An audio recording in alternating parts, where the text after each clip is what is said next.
हरिहंत सिद्ध सूरी उपाध्याय साधु सर्व अर्थ के प्रकाशी मांगलिक उपकारी हैं। तिन्ह स्वरूप जान रागते भई जो भक्ति काय को नवाए स्तुति को चारी। धन्य धन्य तिन्हि ते काज सब आज भय कर जोरी बार बार वंदना हमारी है। मंगल कल्याण सुख ऐसो हम चाहत हैं। हो मेरी ऐसी दशा जैसी तुम धारी है। हो मेरी ऐसी दशा जैसी तुम धारी है। मंगलमय मंगल करण वीत राग विज्ञान नमो ताहि जाते भये अरहंतादि महान। करि मंगल करि हो महा ग्रंथ करण को काज जाते मिले समाज सब पावे निज पद राज। इस भव तरु का मूल एक जानहु मिथ्या भाव ताको कर निर्मूल अब करिए मोक्ष उपाय करिए मोक्ष उपाय। क्वेश्चन आंसर्स देखने करे आप लोगों ने या नहीं करेंगे? कर ले। मैं कॉपी लेकर आती हूँ, कॉपी लेना भूल गई।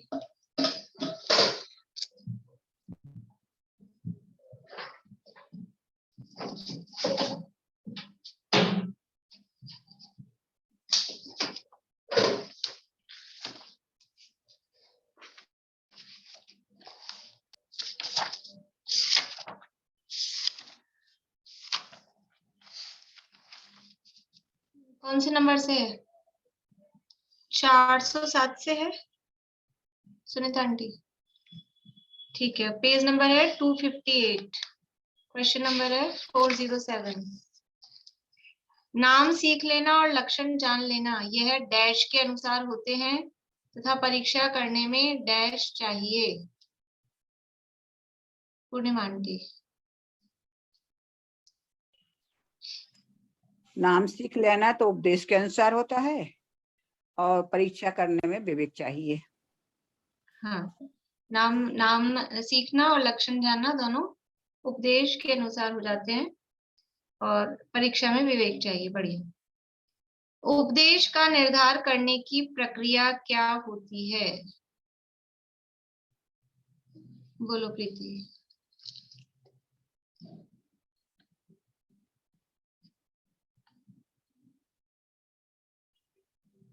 अनम्यूट नहीं हो रहा? हाँ, उपदेश के निर्धार के लिए उद्देश्य, लक्षण, निर्देश तथा परीक्षा यह क्रम होता है। इसलिए नाम तथा लक्षण उपदेश के अनुसार जानकर याद कर लेना, लेकिन परीक्षा करने में अपने विवेक का उपयोग कर एकांत में विचार करें कि जैसा उपदेश दिया है वैसा ही है या अन्यथा है। वहां प्रमाण, न्याय, अनुमान, प्रबल तथा निर्बल युक्ति से उसकी परीक्षा करें और जो प्रबल भाषित हो उसे सत्य जानें तथा अन्यथा संदेहपूर्ण या अनिर्धार भाषित हो तो बार बार विशेषज्ञों या समान बुद्धि धारकों से उस पर प्रश्न उत्तर द्वारा चर्चा करें और एकांत में विचार करें तथा जब तक अपने अंतरंग में उपदेश के कहे अनुसार निर्णय होकर भाव भाषित ना हो तब तक उद्यम करें और इस क्रम द्वारा उपदेश का निर्धार करें। बढ़िया, बहुत अच्छा। ये पूरा पैराग्राफ ही है, बस उसको थोड़ा कुछ कुछ शॉर्ट करके। बहुत अच्छा। परीक्षा कब तक करें अथवा उपदेश का निर्धार करने की प्रक्रिया कब पूरी हुई समझें। ये कौन से पुस्तक में से करा रहे हो? ये मोक्षणा प्रकाशक 7वां अधिकार है, और हाँ ये जी। तो मैं देती हूँ, जब जो पढ़ लेते हैं तो उसके लिए मैं पूछने के लिए, रिवीजन के लिए देती हूँ। तो अपन 258 पेज पे पढ़ रहे हैं, 258 पे, अच्छा। मोक्षणा प्रकाशक। ठीक है, ओके। सुनीता आंटी बोलिए। परीक्षा तब तक करे जब तक कि अपने अंतरंग में जैसा उपदेश दिया था वैसा ही निर्णय होकर भाव भाषित ना हो, तब तक परीक्षा करें। और तभी वो प्रक्रिया पूरी हुई समझें। ठीक है, बढ़िया। परीक्षा करने पर क्या निर्णय होता है? नहीं, परीक्षा कब कब करें, ये रह गया एक क्वेश्चन। परीक्षा कब कब करें?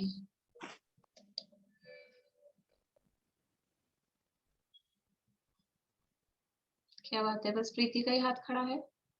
बोलो प्रीति। चालू है, अपने आप कर लो, म्यूट नहीं हो रहा।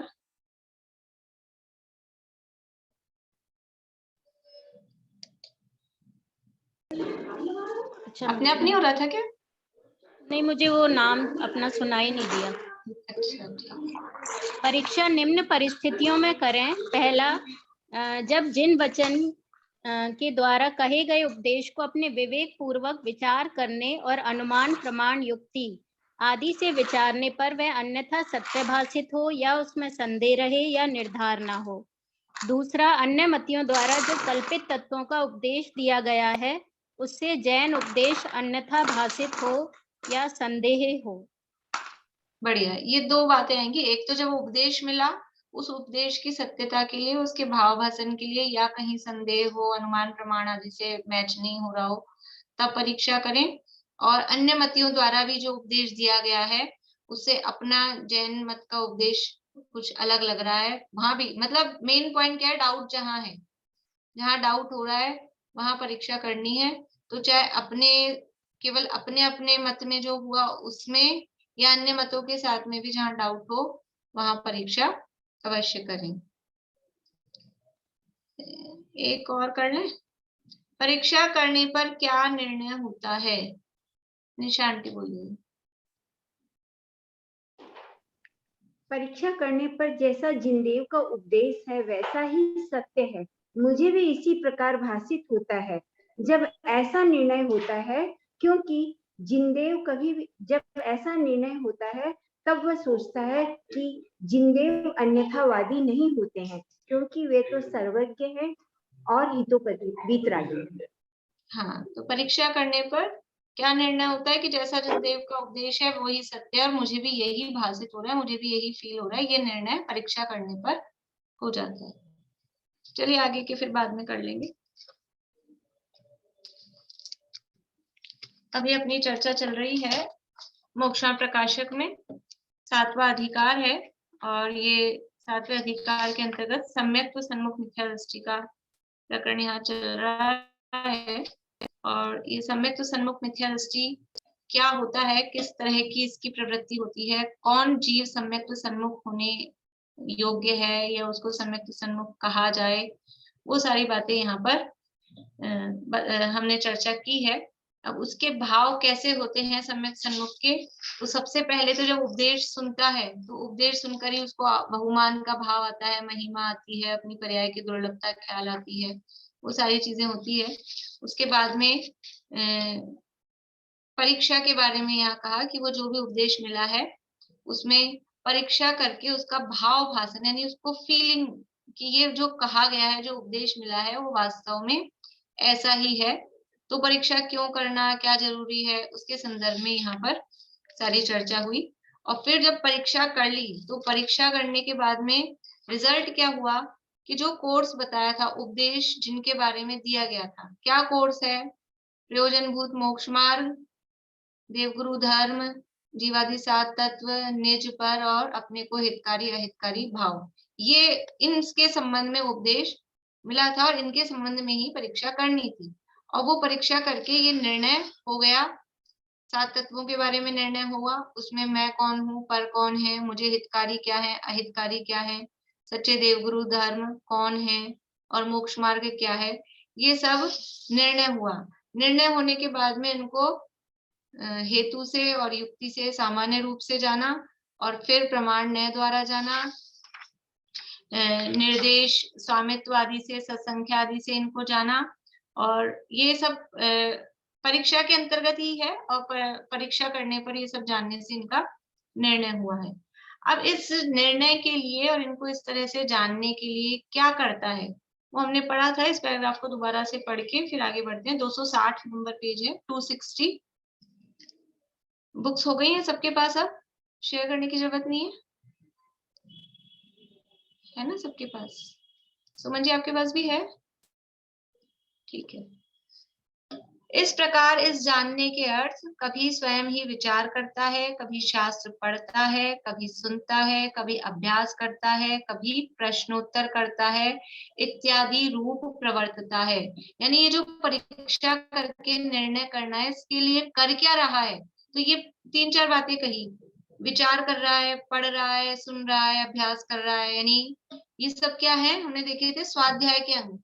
कभी विचार कर रहा है तो अनुप्रेक्षा हुआ, पढ़ रहा है, सुन रहा है तो ये वाचना हो गई, अभ्यास कर रहा है तो ये आमनाय हुआ, प्रश्नोत्तर कर रहा है तो प्रश्न हुआ। ये सारे स्वाध्याय के अंग हैं। इसका मतलब कर क्या रहा है वो? इस अपना निर्णय करने के लिए कभी ये कर रहा है, कभी वो कर रहा है। इसका मतलब क्या कर रहा है? स्वाध्याय में प्रवर्त रहा है। और स्वाध्याय अकेला किताब खोल के पढ़ना नहीं है, पढ़ना भी स्वाध्याय है, पूछना भी स्वाध्याय है, विचार करना। और उत्तरोत्तर समझ लीजिए, धर्मोपदेश को छोड़ दीजिए एक बार, ये जो 4 हैं, वाचना, प्रश्ना, अनुप्रेक्षा और आमनय, ये उत्तरोत्तर अधिक जैसे होता है ना, अनशन से ऊनोदर बड़ा तप है, ऊनोदर से वृत्ति परिसंख्यान, वैसे ये अधिक गहराई को लिए हुए हैं, ऐसा समझना चाहिए। वाचना से प्रश्न, पूछेगा कौन? जिसने विचार किया होगा, पढ़कर सुनकर कुछ विचार किया होगा तब पूछेगा। फिर अनुप्रेक्षा मतलब विचार करना, तो वो अपने आप में ही बुद्धि की कसरत है कि हम विचार कर रहे हैं, तो उसमें और उपयोग सूक्ष्म हो रहा है।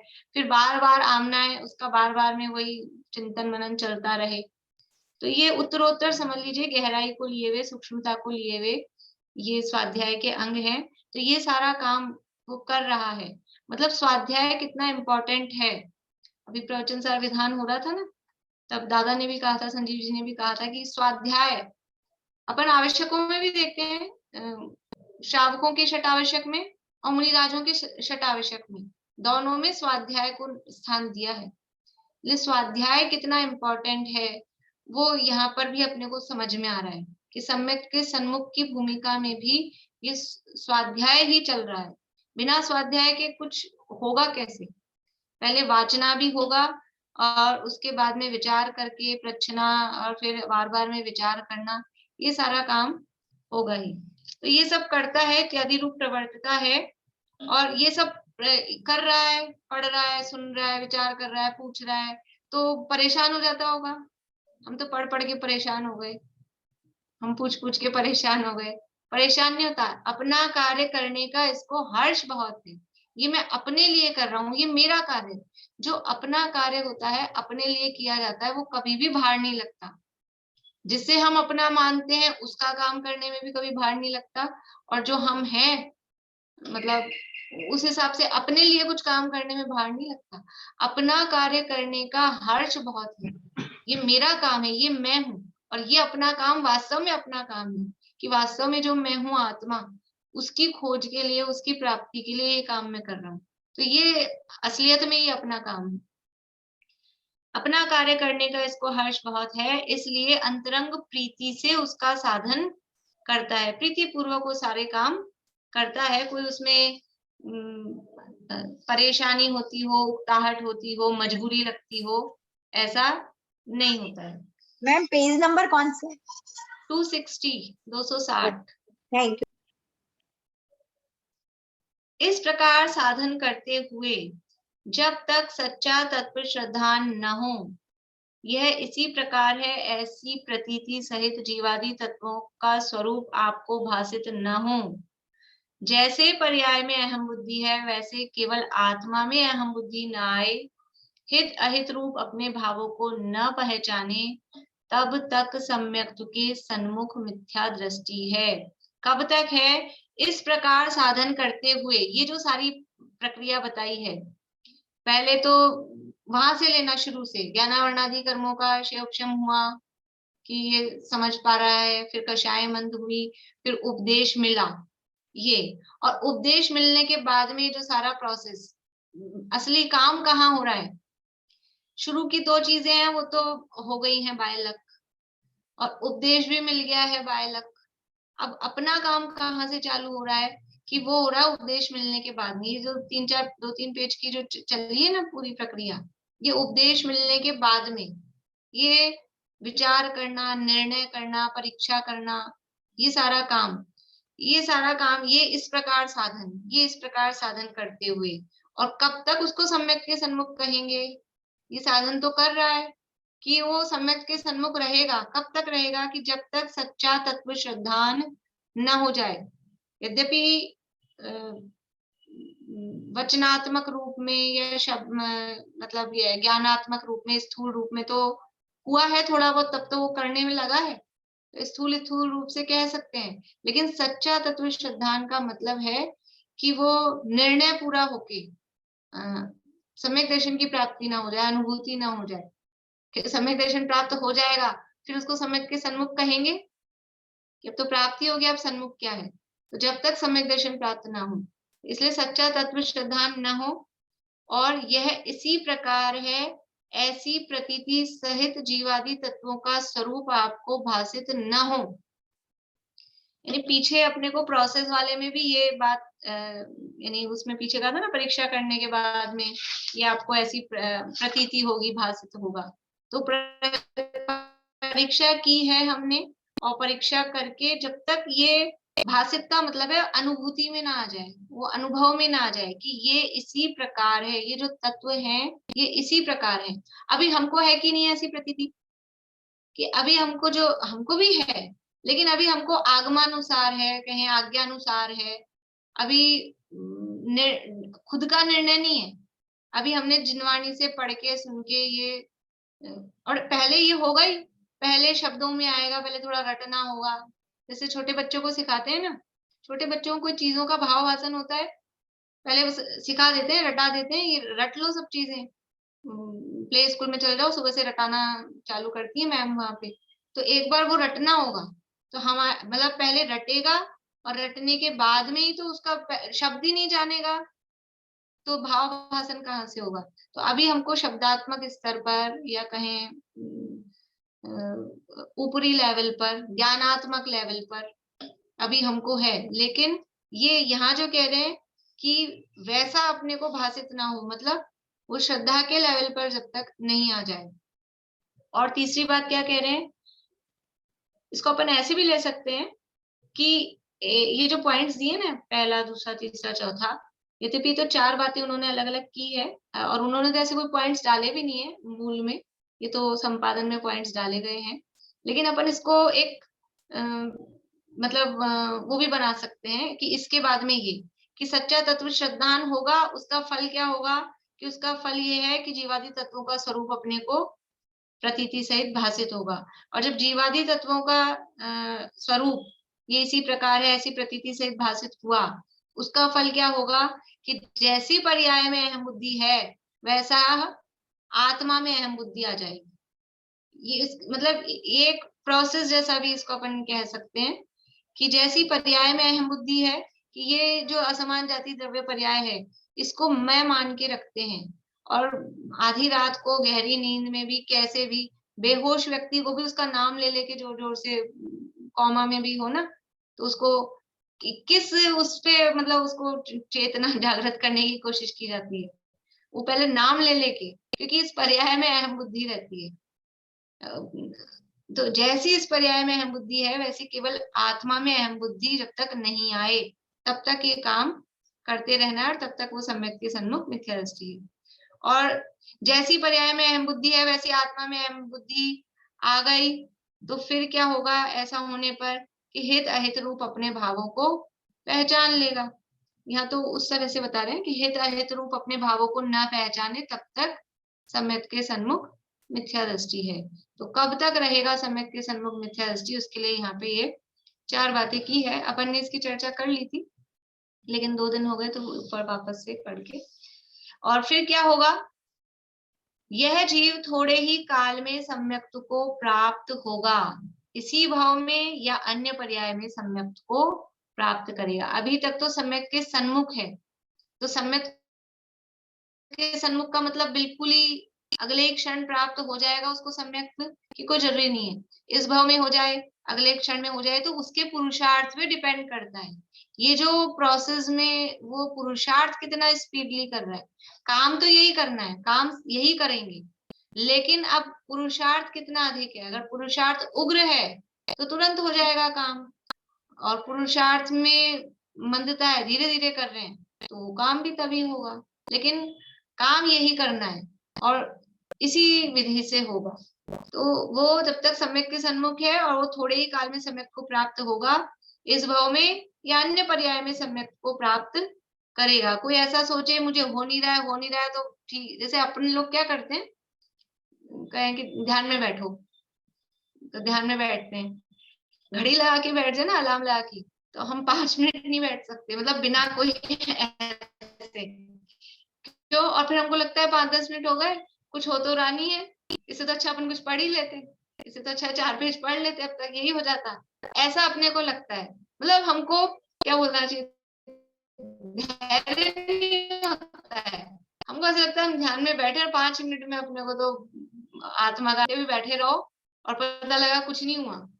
इतनी बैठने की क्षमता ही नहीं है, क्योंकि अभी तो रचे पचे ना, सारा दिन भर तो उपयोग इधर उधर ही लगता है। तो जितना जिसको अभ्यास होगा, जैसे वो शांति जी भाई साहब देते हैं हमेशा उदाहरण, वो ये आती है ना, अपने ध्यान लगाओ दर्शन पाओ, वो महावीर भगवान की तस्वीर दिखती है। तो अब जिसकी प्रैक्टिस हो जाती है उसको एक बार में दिख जाती है, और नहीं तो लेके बैठे रहो घंटों तक करते रहो, नहीं दिखती तो नहीं दिखती। उसमें देखी होगी ना सबने, वो 3D ओम दिखता है कि भगवान की वो दिखती है। ऐसे ही यहाँ ये कर तो रहे हैं काम, लेकिन अब आपका पुरुषार्थ कितना है और धैर्य से होगा काम। कोई सोचे कि मेरे को तो हो नहीं रहा तो फिर छोड़ दे, ये अभ्यास करना, परीक्षा करना, ये सब छोड़ दे, तो ऐसा नहीं है। इस भाव में भी नहीं हो, ऐसा भी हो सकता है, इस भाव में नहीं हो, अन्य पर्याय में हो जाकर। छोड़ना नहीं है, करना यही है, नहीं हो तब तक लगे रहना है। तो इस भाव में अन्य पर्याय में सम्यक को प्राप्त करेगा। इस भाव में अभ्यास करके परलोक में तिर्यंचादि गति में भी जाए तो वहां संस्कार के बल से देव गुरु शास्त्र के निमित्त बिना भी सम्यक तो हो जाए। यानी इस भाव में ये सारा अभ्यास किया, यानी तैयारी सारी कर ली हमने, तैयारी सारी कर ली है। देखो अपने को, अपने लेडीज को आइडिया है, अगर हमारी सारी तैयारी है, आटा लगा हुआ है, सब्जी छुकी हुई है, या सब्जी सुधार के भी रखी है ना अपन ने, तो अपने को टेंशन नहीं होती है कि अपने पास है अभी 5 मिनट में बना देंगे। ये तैयारी हमारी पूरी है। और सब्जी नहीं, अभी तो सब्जी बाजार से लाएंगे, फिर सुधारेंगे, फिर साफ करेंगे, अभी तो आटा पीसेंगे, तो फिर तो बहुत टाइम लगने वाला है। लेकिन हमारे पास तैयारी है तो फटाफट काम हो जाएगा, जब जरूरत होगी तभी हो जाएगा। अब उसमें तो अपनी ढील है कि हम कितनी धीरे बना रहे हैं कि बना ही नहीं रहे, बैठ गए। ऐसे ही यहाँ पर इस भाव में अभ्यास करके परलोक में तिर्यंचादि गति, तिर्यंचादि मतलब तिर्यंच में कि नरक में भी चला गया, अभ्यास किया था इस भाव में, और नरक तिर्यंच में भी चला गया, मनुष्य में चला गया, देव में चला गया, किसी भी गति में गया, तो वहां संस्कार के बल से देव गुरु शास्त्र के निमित्त बिना भी सम्यक हो जाए। अब इसमें मुख्यतः नरक और तिर्यंच की ही है, क्योंकि वहां पर और स्पेशली नरक में वहां देवगुरु शास्त्र का निमित्त मिलना वो दुर्लभ, मतलब साक्षात देवगुरु शास्त्र का तो मिलना असंभव ही है, और वो देवादिक आके उपदेश दें स्वर्ग के देव, तो वो एक बात वहां 30 से नरक तक हो सकती है, उससे नीचे तो वो भी नहीं होती है। और तिर्यंचों में भी बहुत रेयर है, असंभव तो नहीं है कि सच्चे देवशास्त्र गुरु का सानिध्य ना मिले, असंभव तो नहीं है, लेकिन आसान कहाँ है तिर्यंचों को ये सब। कोई कबूतर आके सुनना चाहे, कोई कबूतर सैनी पंचेंद्रिय होते और उसको रुचती हो और वो आके मंदिर में बैठे तो उड़ा उड़ा के भगा दें, वहां प्रवचन चल रहा हो तो अंदर नहीं घुसने दे। कहाँ मतलब आसान कहाँ है? कोई कुत्ता बिल्ली को तो बिल्कुल ही नहीं, कबूतर तो फिर भी कहीं ना कहीं से आके बैठ भी जाए, कुत्ता बिल्ली बंदर को कौन आके बैठने देगा कि वो सुन ले? बहुत मुश्किल है। तो वहां पर बिना देवगुरु शास्त्र के निमित्त के भी सम्यक हो जाए, क्यों बिना बिना निमित्त के हो जाएगा? उसका उत्तर अभी नीचे दे रहे हैं। क्योंकि ऐसे अभ्यास के बल से मिथ्यात्व कर्म का अनुभाग हीन होता है। ये जो हमने अभ्यास किया ना, ये अभ्यास बेकार नहीं होता। हम आधा घंटा बैठे विचार करने के लिए, हम आधा घंटा बैठे, हमको कोई अनुभूति नहीं हुई, कोई आत्मानुभूति नहीं हुई, कुछ नहीं हुआ, लेकिन अगर हम यानी प्योरली तत्व विचार कर रहे हैं, कुछ सोच रहे हैं तत्व के बारे में, ये अपनी गृहस्थी की बातें आ गई और वो नहीं, हम वास्तव में कोई गाथा को लेके, कोई विषय को लेके, कोई आत्मा के शक्तियों के बारे में हम वास्तव में यदि विचार कर रहे हैं और हम आधा पौन घंटा बैठे, 1 घंटा, जितनी भी देर जो भी बैठे, तो वो बेकार नहीं जाता है। उससे क्या होता है? मिथ्यात्व कर्म का अनुभाग। ये तो मैं अपनी बता रही हूँ, यहाँ तो ये पूरा प्रोसेस सम्यक के सन्मुख वाला इतना सारा उसने किया है परीक्षा के लिए। उससे क्या हो रहा है? मिथ्यात्व कर्म का अनुभाग हीन होता है। हम भी जब यदि आत्मस्वरूप का विचार करने बैठते हैं तो मिथ्यात्व के अनुभाग, मिथ्यात्व की जो पकड़ है ऐसी कसी हुई, वो ढीली पड़ती है। बहुत बार मैं उदाहरण देती हूँ कि वो जब फ्रीजर में आइसक्रीम, वो आइस ट्रे में आइस जमी हुई है, तो वो फ्रीजर में पड़ी है तब तो टाइट जमी हुई है, तो अगर हम अशुभ भाव में लगे हुए हैं तब तो वो जमा हुआ है मिथ्या, तो बिल्कुल गहरा। लेकिन यदि हम कुछ स्वाध्याय कर रहे हैं, कुछ स्वरूप का चिंतन कर रहे हैं, देवशास्त्र गुरु के सानिध्य में हैं, तो वो आइस ट्रे निकल के बाहर आई है फ्रीजर से, समझ लो, तो बाहर आती है तो क्या होता है? वो ढीली पड़ती है थोड़ी सी बर्फ, और फिर क्या होता है कि अब उसको आप थोड़ा सा घुमाओ तो निकल जाएगी बर्फ। पर हम क्या करते हैं? वो मिथ्यात्व का अनुभव ढीला पड़ता है और फिर देखते हैं 5 मिनट हो गए, 10 मिनट हो गए, आधा घंटा हो गया, 1 घंटा हो गया, कुछ नहीं हो रहा, वापस से उठा के रख दो फ्रीजर में। तो वो अनुभाग ढीला पड़ा था, काम किया नहीं, और फिर क्या होता है? फिर से वो जम जाता है। फिर बाकी के 23 घंटे वही काम, 23 घंटे अंदर रहता है, फिर थोड़ी देर, 1 घंटे में भी पूरा कोई वो थोड़ा ना चलता है। 1 घंटे में भी बार बार में अशुभ में भी उपयोग जाता है और दूसरे विचार भी आते हैं। लेकिन ये इस तरह से तत्व विचार में जो लगा हुआ जीव है, तो उसके मिथ्यात्व के अनुभाग ढीले पड़ते हैं, मंद पड़ते हैं, मिथ्यात्व कर्म का अनुभाग हीन होता है, और जहां उसका उदय न हो वहीं सम्यक हो जाता है। ये जो इस तरह से विचार लग रहा है ना, और बिल्कुल, तो ये समझ लीजिए विलब्धियों की भाषा में अपन कहें तो प्रायोग्य लब्धि में आ गया। मिथ्यात्व कर्म का अनुभाग हीन होता है, मतलब वो प्रायोग्य लब्धि में पहुंच गया है, क्योंकि अभी आएगी आगे चर्चा लब्धियों की। प्रायोग्य लब्धि में वो सारे कर्मों की स्थिति कम हो जाती है अंत्यकोटा की, और जो अनुभाग है, 4 टाइप के जो अनुभाग होते हैं, अस्थि, ये अपने दारू नहीं, शैल, दारू, अस्थि, और उल्टा हो गया है, लता, दारू, अस्थि और शैल। लता, दारू, अस्थि और शैल, ये घातीय कर्मों के जो इस तरह के अनुभाग होते हैं, तो वो इनको बोलते हैं चतुस्थानीय, 4 स्थान वाले होते हैं। चतुस्थानीय की जगह वो द्विस्थानीय ऐसे रह जाते हैं। सम्यक दृष्टि के भी ऐसा ही होता है। बता दे रही हूँ। ममता अभी कुछ पूछ रहा है? हाँ, पूछना है। ये अपन बोलते हैं ना दारू, लता, ये जो अनुभाग होता है, तो ये किसका होता है अनुभाग में? ये तो है घातिया कर्मों का। अच्छा, लता, दारू, अस्थि और शैल, ये घातिया कर्मों का है। अघातिया में पुण्य का अलग है और पाप का अलग है। पुण्य प्रकृतियों में वो गुड़, खांड, शर्करा और अमृत। पाप प्रकृतियों में नीम, कांजी, विष और हलाहल, इस तरह से। एक मिनट भाई साहब बात कर रहे हैं आपसे। बोलिए दाऊ।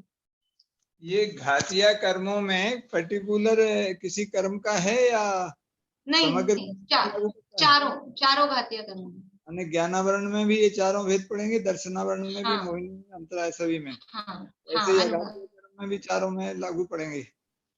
पुण्य पाप प्रकृतियां के हिसाब से बढ़ हाँ जाएगा। हाँ हाँ चलिए ठीक, बहुत बहुत धन्यवाद।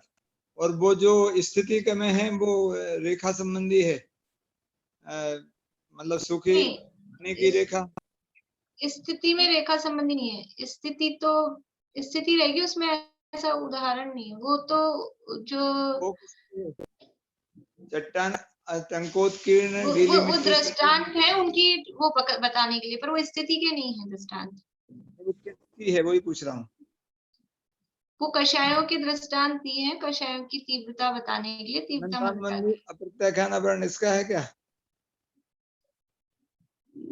एक्चुअल में वो मैं आपको बताऊंगी फिर से देख के कंफर्म। पर ठीक वो है, ठीक है। उसमें ऐसा नाम डालते हैं कि इसके अनंतानुबंधी का या प्रत्याख्यान का है, पर ऐसा नहीं है। चारों में चारों तरह के ही होते हैं।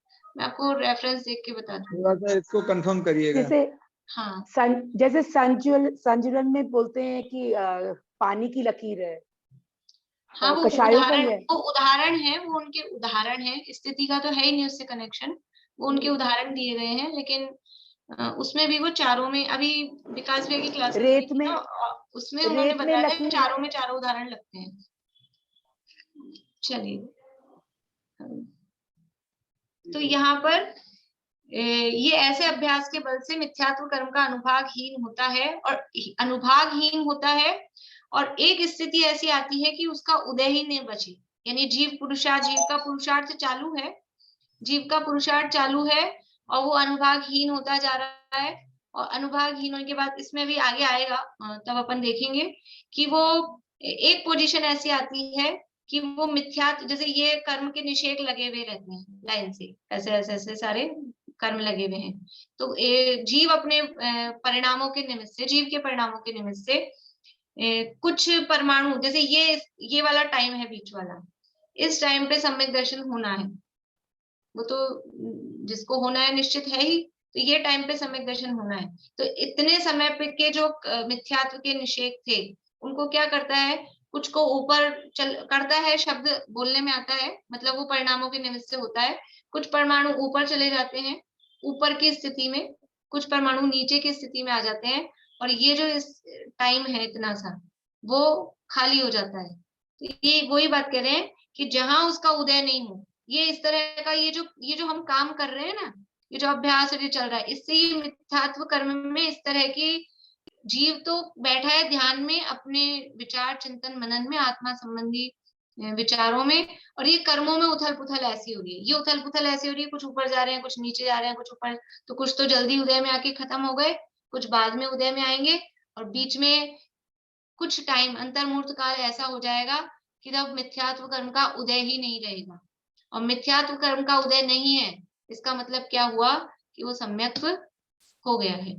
तो जहां उसका उदय ना हो, वहीं सम्यक्त्व हो जाता है। मूल कारण यही है, सम्यक्त्व होने का मूल कारण। कारण मतलब कौन सा कारण? उपादान कारण नहीं, मूल निमित्त कारण। कारण मतलब निमित्त के अर्थ में। मूल कारण यही है। क्या है? ये मिथ्यात्व कर्म का जहां उदय नहीं है, वो सम्यक्त होने का मूल कारण है, मूल निमित्त कारण है। कारण यहाँ निमित्त के अर्थ में लिया है। उपादान कारण कौन है सम्यक्त्व का? उपादान कारण कौन है सम्यक दर्शन होने का? रेणु जी की योग्यता। रेणु जी बोलिए।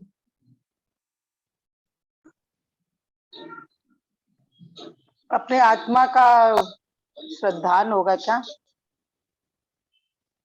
हाँ, मतलब सही जवाब है, आप लोगों ने भी दिए। उपादान कारण तो जीव स्वयं, या तो कहे श्रद्धा गुण, या जीव स्वयं, या जीव की, वो जीव उपादान कारण तो वो है वास्तव में। और उसमें मूल निमित्त, यानी सबसे फर्स्ट निमित्त, सबसे क्लोज निमित्त, जिसको अंतरंग निमित्त भी कहते हैं, असली निमित्त भी कहते हैं, मूल कारण बोला असली, वो क्या है? ये मिथ्यात्व कर्म का उदय नहीं हो, वो सम्यक का असली निमित्त है। देवादि का तो बाह्य निमित्त है, देवगुरु का उपदेश मिल रहा है नहीं मिल रहा है, ये तो बाहरी निमित्त है। असली निमित्त तो, यानी ऐसे कहते हैं सम्यक दर्शन होने में निमित्त देवशास्त्र गुरु हैं, लेकिन वो देवशास्त्र गुरु सम्यक दर्शन होने में निमित्त कौन से निमित्त हैं? वो दूर के निमित्त हैं, बाहरी निमित्त हैं। सम्यक दर्शन होने में असली निमित्त क्या है कि मिथ्यात्व कर्म का उदय नहीं हो, ये असली निमित्त है। और उपादान तो जीव है ही, जीव की स्वयं की योग्यता। मूल कारण यही है, क्या है कि जहां उसका उदय न हो, ये मिथ्यात्व कर्म का उदय नहीं होना, ये मूल कारण है, असली निमित्त है।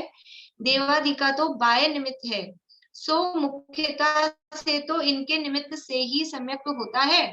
यानी मुख्य रूप से तो देवादिक होते हैं, जब सम्यक दर्शन होता है तो होते हैं, लेकिन ऊपर जो कहा ना कि देवादि के निमित्त बिना भी सम्यक हो जाए, तो पहले ही वो उसको क्लियर कर रहे हैं। कोई ये कहे कि देवादि के निमित्त के बिना ही सम्यक दर्शन कैसे हो सकता है, तो कह रहे हैं मूल निमित्त तो कर्म का उदय नहीं होना, ये मूल निमित्त है। और देवादिक का ज्यादातर तो होता ही है, जिसको सम्यक दर्शन हो रहा है तो देव शास्त्र गुरु सामने दिखते ही हैं, लेकिन वो नहीं भी हो तो भी वो सम्यक्त्व होता है। तारतम्य से पूर्व अभ्यास संस्कार से वर्तमान में इनका निमित्त न हो तो भी सम्यक्त्व हो सकता है। यानी अधिकतर तो, मुख्यता तो, ज्यादातर तो, अपन परसेंटेज में लगा लो 90%, जैसे भी जो भी, मुख्यता तो इनके निमित्त से ही सम्यक्त होता है, देवगुरु धर्म आदि के निमित्त से ही सम्यक्त होता है। परंतु तारतम्य से यानी कुछ परसेंटेज ऐसी भी है कि पूर्व अभ्यास के बल से, ये जरूरी बात है, पूर्व अभ्यास से यानी संस्कार से वर्तमान में इनका निमित्त न हो तो भी सम्यक्त हो जाता है। देखो निमित्तपना तो अवश्य है, क्योंकि सम्यक दर्शन होने से पहले उपदेश मिलना वो जरूरी है। बिना उपदेश मिले ये सारी जो प्रोसेस है, ये परीक्षा की और अनुमान की, तर्क वितर्क की, ये सब होगी कैसे? इसलिए उनका उपदेश मिलना तो जरूरी है, देशनालब्धि होना वो तो जरूरी है। लेकिन डायरेक्टली इस भाव में हमें देवशास्त्र गुरु का निमित्त नहीं मिल रहा है, तो भी यदि पूर्व में अभ्यास किया था, पूर्व में उनका निमित्त मिल गया था और हमने अभ्यास कर लिया था, और वो संस्कार यानी वो हमारे धारणा में बना रहा वो चीज, तो उसके बल से, उसके कारण से ये नहीं भी हो वर्तमान में देवगुरु शास्त्र आदि, तो भी सम्यक्त हो जाता है। ऐसा एक बार मिलना जरूरी है, लेकिन उसके बाद में यदि फिर नहीं भी हो सामने साक्षात, तो सम्यक्त हो जाता है। लेकिन मिथ्यात्व कर्म का जो अनुभावहीन और वो मिथ्यात्व कर्म का उदय नहीं हो, वो तो जरूरी है। ऐसा नहीं कि मिथ्यात्व कर्म का तो उदय चल रहा है और फिर सम्यक्त्व हो जाए, ऐसा नहीं होगा। मिथ्यात्व कर्म का उदय का अभाव होना वो तो नियम रूप से मूल जरूरी है, वो तो मूल निमित्त है। और देवगुरु शास्त्र आदि वो तो बाहरी निमित्त है, उसमें कुछ भी हो जाए, देव का निमित्त मिल जाए, शास्त्र का निमित्त मिल जाए, गुरु का निमित्त मिल जाए, जिस भी तरह से जैसे भी उपदेश मिल जाए, वो बाहरी निमित्त है। तो मूल कारण यही है, देवादि का तो बाह्य निमित्त है, सो मुख्यता से तो इनके निमित्त से ही सम्यक्त होता है।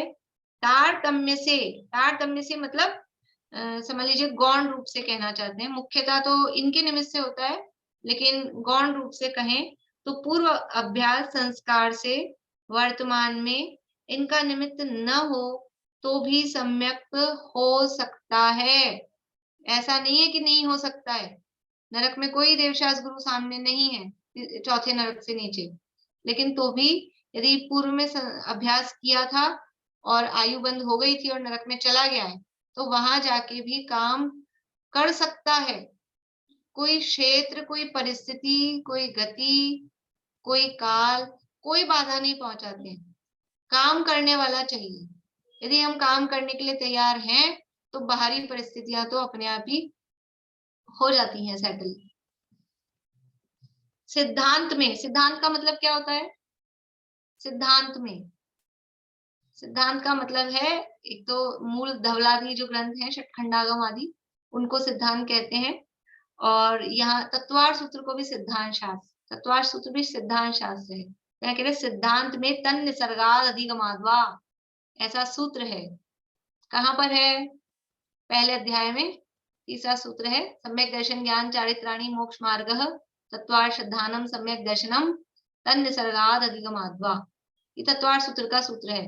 और हो सकता है इसी तरह का सूत्र धवलादि ग्रंथों में भी हो, पर यहाँ टोडामल जी साहब को क्योंकि धवला ग्रंथ मिले नहीं थे, तो उन्होंने तत्वार्थ सूत्र को ही सिद्धांत कह के उसके आधार पे लिखा है।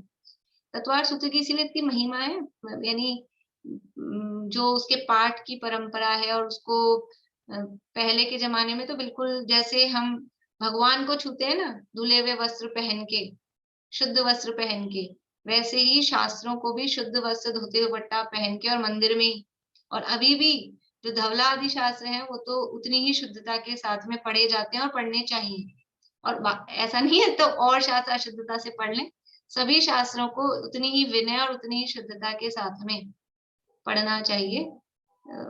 विनय से ही विद्या ददाति विनयम, विनय से ही विद्या आती है, वो आत्मसात तभी होता है। विनय नहीं है तो आत्मसात भी नहीं हो पाता है। सिद्धांत में तन निसर्गाद अधिगमाद्वा ऐसा सूत्र है। इसका अर्थ यह है कि तत् निसर्गात अधिगमात्मा, तत् यानी वह यानी कौन, सम्यक दर्शन की बात पीछे चल रही थी, तत्वार्थ श्रद्धानम सम्यक दर्शन कहा था ना, तो वह यानी सम्यक दर्शन निसर्गात और अधिगमात वा, तत् निसर्गात अधिगमात वा यानी अथवा, वह सम्यक दर्शन निसर्गात यानी निसर्ग से, यानी स्वयं स्वाभाविक रूप से, अथवा अधिगम से, अधिगमात अधिगम से, अधिगम यानी दूसरे के द्वारा ज्ञान कराए जाने पर, तो वह सम्यक दर्शन निसर्ग अथवा अधिगम से होता है। वह देवादिक बाह्य निमित्त के बिना हो उसे निसर्ग से हुआ कहते हैं, देवादि के निमित्त से हुआ हो उसे अधिगम से हुआ कहते हैं। यानी सामने साक्षात यदि कोई निमित्त दिख रहे हैं बाहर में, देखो मोहनीय कर्म का उपशम हुआ, अभाव हुआ, वो दिखता है किसी को, वो दिखता नहीं है, इसलिए उसको कहा अंतरंग निमित्त। लेकिन देवगुरु शास्त्र आदि कोई है वो सामने दिख जाएंगे। तो यदि सामने साक्षात कोई देवगुरु धर्म आदि शास्त्र आदि दिख रहे हैं तो उसको कहेंगे अधिगम से हुआ और सम्यक दर्शन हुआ।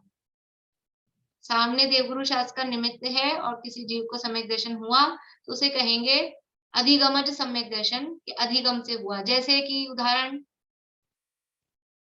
पता है किसी को अधिगमज सम्यक दर्शन का उदाहरण पुराणों में से? 2 शेर, मुनिराज का शेर को हुआ था ना अधिगमज, महावीर भगवान का जीव, वो 2 मुनिराज आए, सामने के सामने उपदेश दे रहे थे और उनको सम्यक दर्शन हो गया, तो वो कहलाएगा अधिगमज। और यदि अभी जिस समय सम्यक दर्शन हो रहा है, हुआ है, उस समय सामने साक्षात कोई देवगुरु शास्त्र आदि नहीं दिख रहे हैं तो उसको कहेंगे निसर्गज। सामने नहीं दिख रहे मतलब उपदेश होना चाहिए, देशनालब्धि, उपदेश होना चाहिए सामने साक्षात। तो समझ लीजिए जो नरकों में होता है, चौथे नरक से नीचे, वो सब निसर्ग सम्यक दर्शन होते हैं। पूर्व में सुना होता है और फिर वहां की वेदना के निमित्त से या जाति स्मरण, 2 निमित्त हैं चौथे नरक से लेके आगे, चौथे, 5वें, 6ठे, 7वें में जाति स्मरण से हो जाए या वेदना के निमित्त से इतनी मार पड़ती है। एक उसका भी उदाहरण आता है अपने कीचक का। कीचक की कहानी पता है ना, वो द्रौपदी के साथ मतलब वो दुर्व्यवहार करना चाह रहा था तो भीम आ गया द्रौपदी का वेश बना के, और भीम के मुक्के खाते खाते वो सम्यक दर्शन की प्राप्ति हो गई और वो फिर मुनि बन गए, मोक्ष चले गए।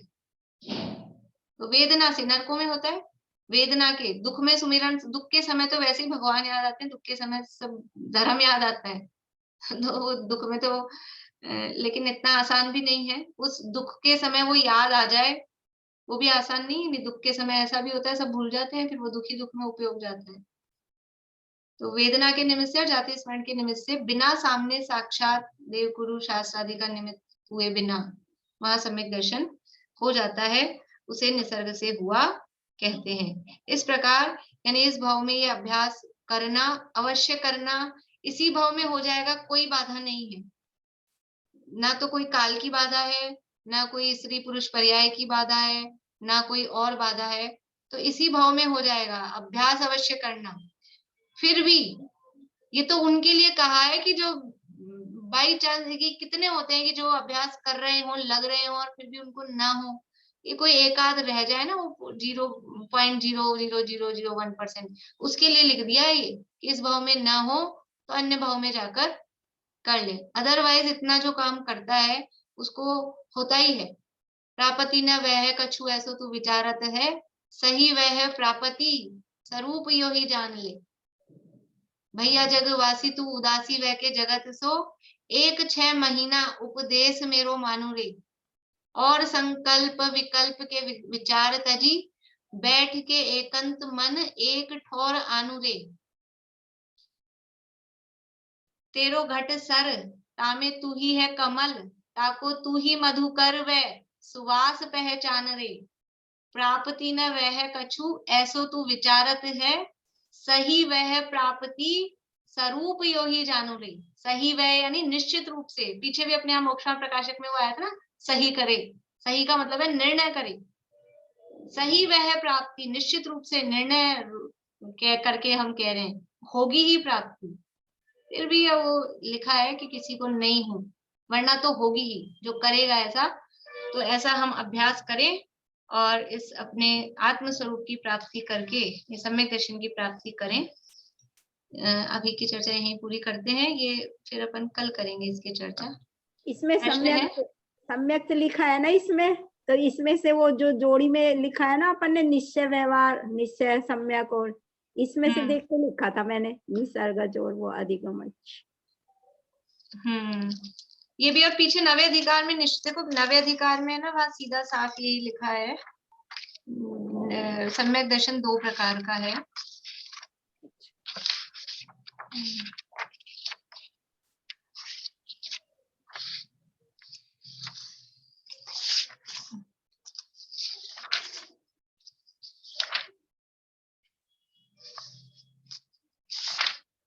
पेज नंबर ध्यान आ रहा है क्या किसी को?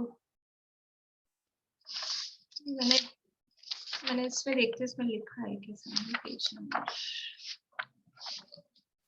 चलिए रेणु जी आप बोलिए जब तक। 333 पेज 333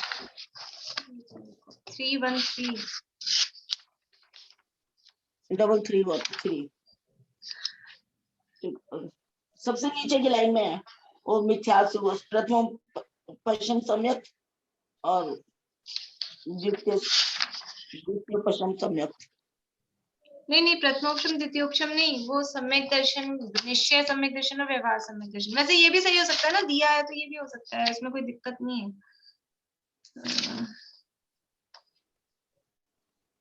ये है page number 330 number page, 330 number page पे है। 331 पर भी ऊपर ही ऊपर है, 32 पर ऊपर है निश्चय सम्यक और व्यवहार सम्यक। देखिए सुनीता आंटी, सम्यक के भेद बतलाते हैं। 330 नंबर पेज पे नीचे से दूसरा पैराग्राफ है, और प्रथम निश्चय व्यवहार का भेद बतलाते हैं। तो ये साफ साफ सम्यक के भेद नाम से ही लिखा है ना, इसलिए ये ज्यादा ठीक होना चाहिए।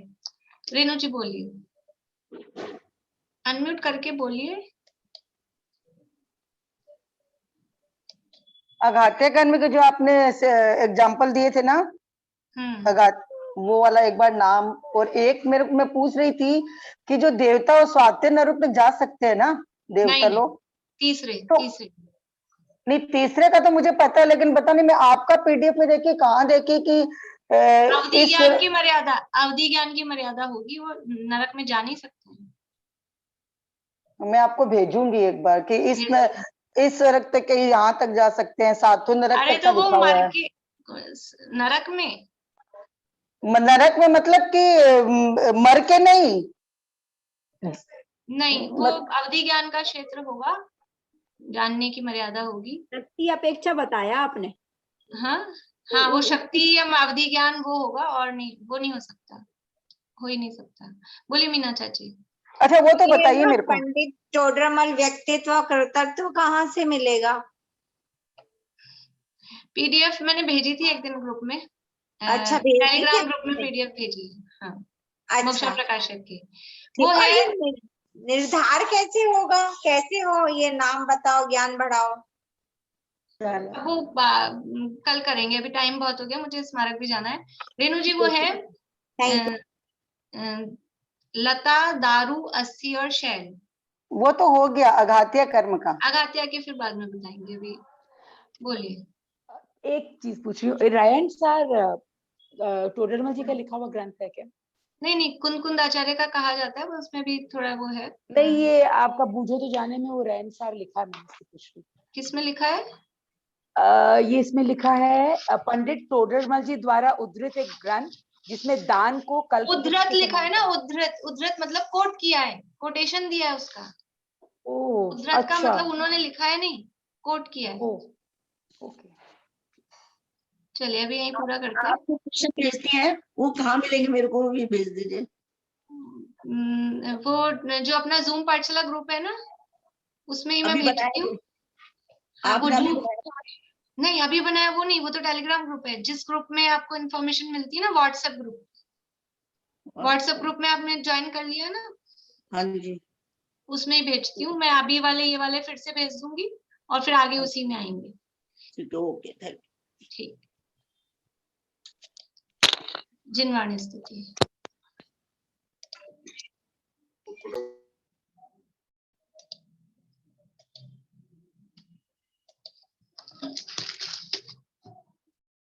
अनंत धर्मणस्तत्त्वम् पश्यन्ति प्रत्यगात्मनः अनेकान्तमयी मूर्तिर् नित्यमेव प्रकाशिता।